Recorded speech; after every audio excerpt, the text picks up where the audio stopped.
bushy when I was 11. Why don't you take these for a spin around the house? Okay.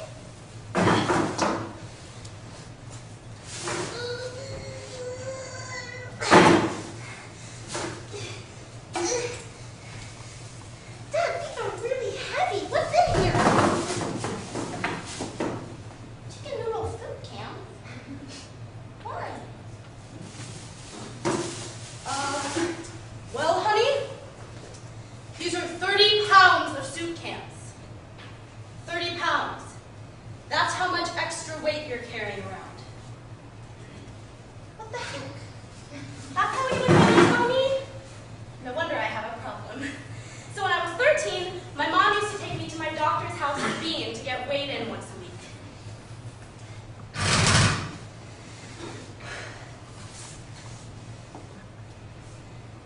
£214? How did that happen?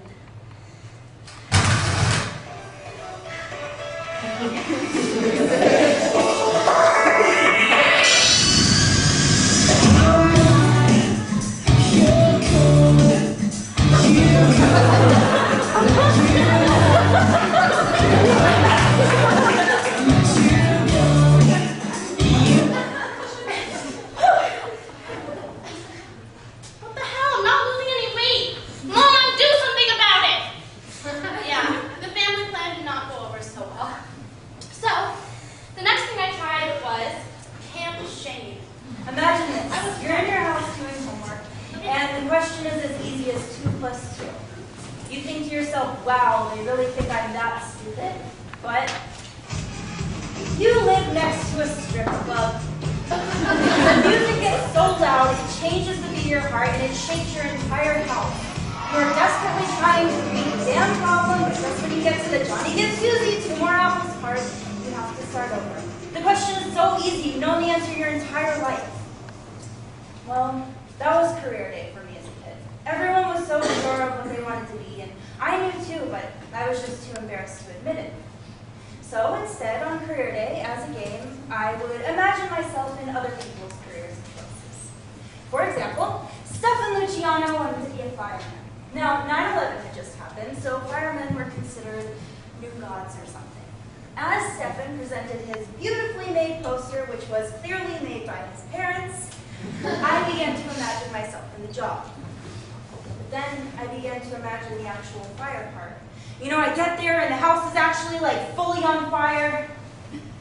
Well, F this, I quit. But then this lady runs up to me all stereotypical with her hair and rollers, and she's holding her cat. She says, "Please, my son, he's in there, he's screaming." To which I replied, "Yes, ma'am, he's probably on fire."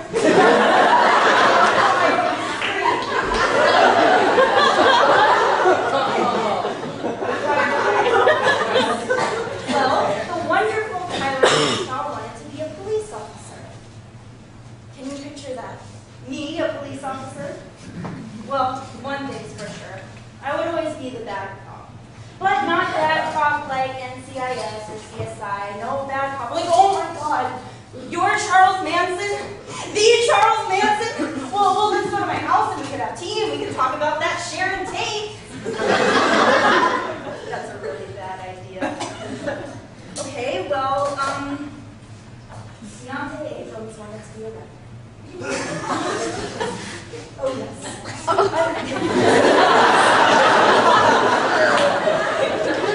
Thing.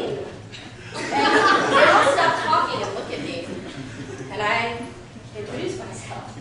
Hey, my name's Sasha. And they just keep on talking like they didn't hear me introduce myself. And so I went on.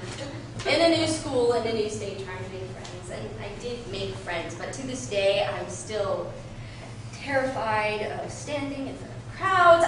You know what? I don't even think I've stood up once, willingly at all school, in 4 years at Idyllwild Arts. Hey. I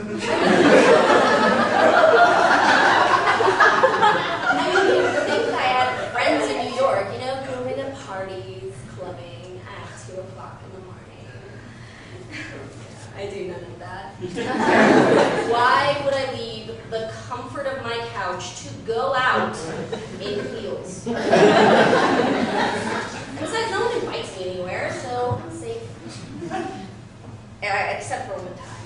I remember it was a summer day, and I was sitting on my couch at 11 o'clock in the morning, eating Raisin Bran out of a box and watching Full House. And I get a call. Now, wait, let's just take into account here that I've never owned a cell phone in my life, so this boy called me on my house phone. It's a big deal. He asks if I wanted to hang out with him, and I try and make an excuse, and he says, come on, it'll be fun, so I agree. And we meet at a diner at 74th, and we have a date. Now, we did the typical teen date stuff. We created havoc at a museum, walked through the park, held hands. It was great. And then it was about 10 o'clock, and he asks me, do you want to go somewhere? And I'm having such an awesome time that I say, coolio, yeah! And when we take through all of this figuring out, I realized that I'm so confused.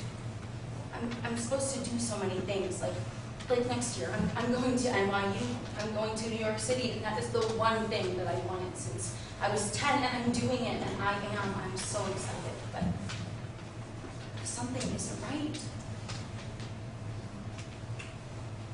Dad, I'm still completely lost in love.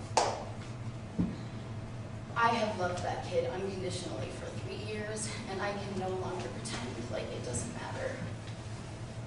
You know, I saw him last weekend, and I think that it was the first time that I was completely happy with myself and with the situation. I realized that I can't choose that feeling, and it scares me, but Julian is the one person that can perceive me like you can, and I'm never going to stop loving him. And finally, Dad, I've been out of rehab for over 8 months now. And every day, things are starting to make more sense. And I realize that it is a huge struggle for me sometimes to understand my feelings from those feelings that you instill in me. But there is one thing that I do understand completely, and that is that I need to be honest with myself so that I can be honest with you, and I need you to trust me. Because I love you, Dad. I've always loved you. You know, you're always wondering if you're cool or if you're hip or if you're a little bit. And Dad, trust me, you are. You're the boss, applesauce.